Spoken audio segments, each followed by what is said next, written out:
સુરતના નાસિરનગર કથિત નકલી ડિમોલેશનનો મામલો અસરગ્રસ્તોએ પોતાની વેદના ઠાલવી. તંત્ર અને બિલ્ડરના પાપે ગરીબ અને શ્રમજીવીઓ થતા ઘર વિહોણા.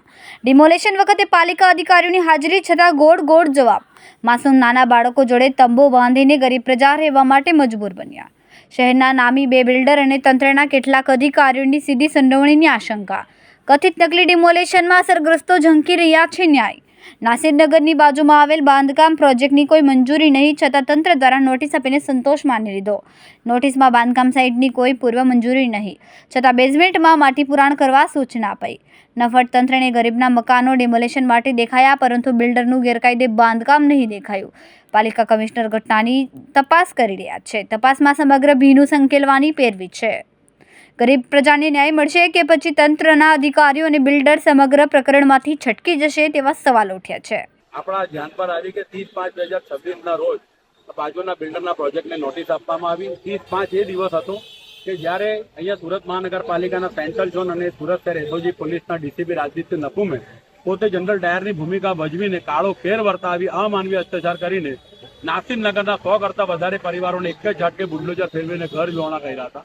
ને જ દિવસે નોટિસ અહીંયા આપવામાં આવી એ જ તારીખની કે ભાઈ તમે તાત્કાલિક ખાડાનું પુરાણ કરો ને તમારા બાંધકામની કોઈ પણ પ્રકારની મંજૂરી નથી.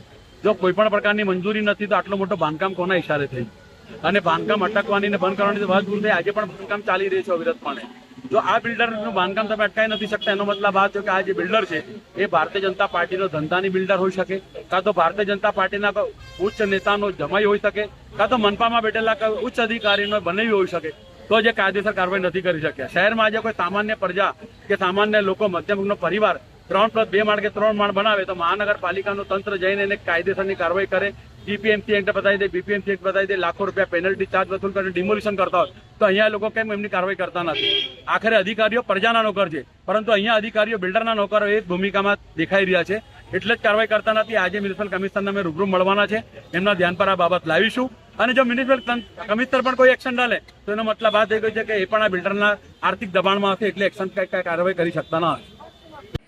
કેમેરામેન સેનિલ વિરાણી સાથે વિશાલ છેઠા, માનવ પ્રભા ન્યૂઝ, સુરત.